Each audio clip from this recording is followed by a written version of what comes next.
High guys welcome back. So ഈ ഒരു വീഡിയോയിൽ വീക്ക്ലി ട്രേഡ്സ് റിവ്യൂ ചെയ്യുന്നതിനെ പറ്റിയാണ് ഡിസ്കസ് ചെയ്യുന്നത്. എന്തുകൊണ്ട് വീക്ക്ലി ട്രേഡ്സ് റിവ്യൂ ചെയ്യണം, എങ്ങനെ വീക്ക്ലി ട്രേഡ്സ് റിവ്യൂ ചെയ്യണം എന്നതാണ് ഈ ഒരു വീഡിയോയിൽ ഡിസ്കസ് ചെയ്യുന്നത്.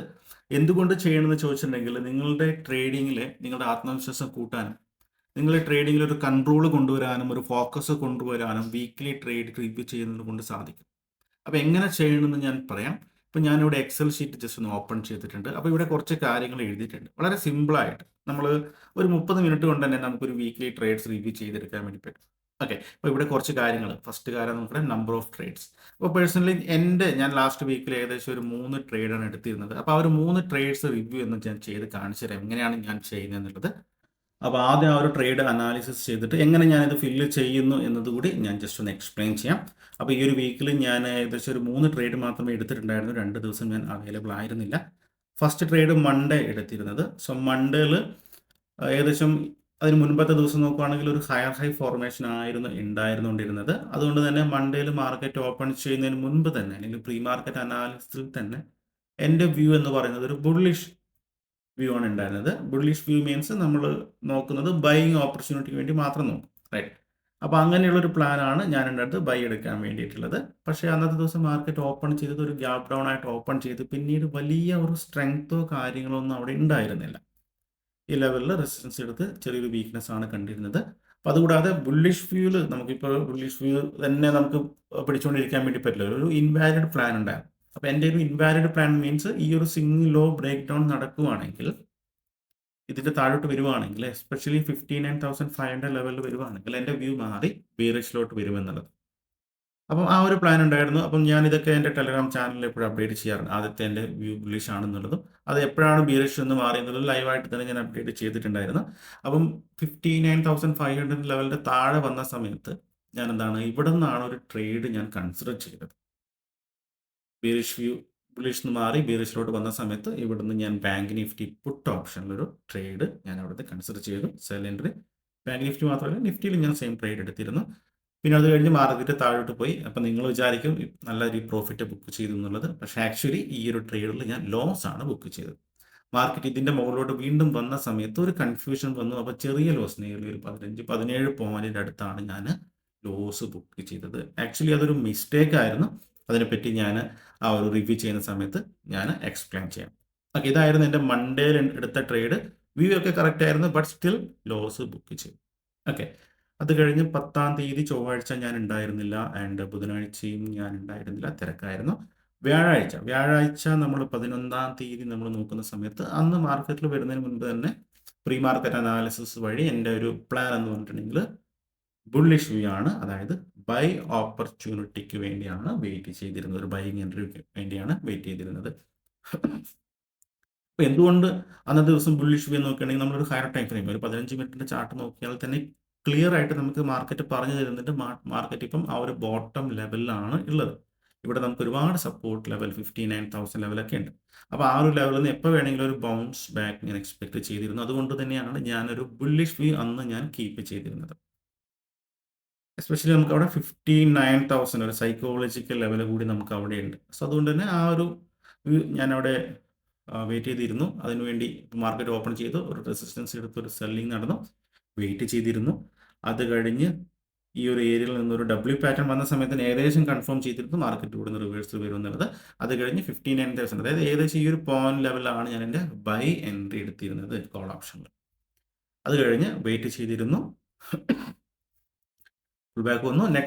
നെക്സ്റ്റ് ആ ഒരു ഹൈ വന്ന സമയത്ത് ഏകദേശം ഈ ഒരു പോയിന്റിലാണ് ഞാൻ എൻ്റെ പ്രോഫിറ്റ് ബുക്ക് ചെയ്തത്. ബാങ്ക് നിഫ്റ്റി നിയർലി എനിക്ക് തോന്നുന്നു 130+ പോയിന്റ്. നിഫ്റ്റിയിലും എനിക്ക് തോന്നുന്നു അത്യാവശ്യം നല്ല പ്രോഫിറ്റിന് ബുക്ക് ചെയ്തിട്ടുണ്ട്. നിഫ്റ്റിയിൽ ഞാൻ ട്രേഡിൽ കൺസിഡർ ചെയ്യാറുണ്ട്, ഞാൻ ഓൾറെഡി വീഡിയോയിൽ പറഞ്ഞതാണ്. അറ്റ് സെയിം ടൈമിൽ അത് കഴിഞ്ഞ് നെക്സ്റ്റ് ഡേ കഴിഞ്ഞ ദിവസം നോക്കുവാണെങ്കിൽ അതിന് മുൻപത്തെ ദിവസം വളരെ സ്ട്രെങ്ത് ആ ഒരു ബോട്ടം ലെവലിൽ നമ്മൾ കണ്ടിരുന്നു. അപ്പോൾ അതുകൊണ്ട് തന്നെ ഈ ഏരിയയിൽ നിന്ന് സ്ട്രോങ് ബയേഴ്സ് തന്നെയാണ് ഉള്ളത്. അപ്പോൾ ആ ഒരു രീതിയിലാണ് കഴിഞ്ഞ ദിവസവും ഞാൻ മാർക്കറ്റിനെ സമീപിച്ചത് ബയേഴ്സിൻ്റെ സൈക്കോളജിയിൽ. അത് കഴിഞ്ഞൊരു ഗ്യാപ്പ് അപ്പായിട്ട് ഓപ്പൺ ചെയ്തു.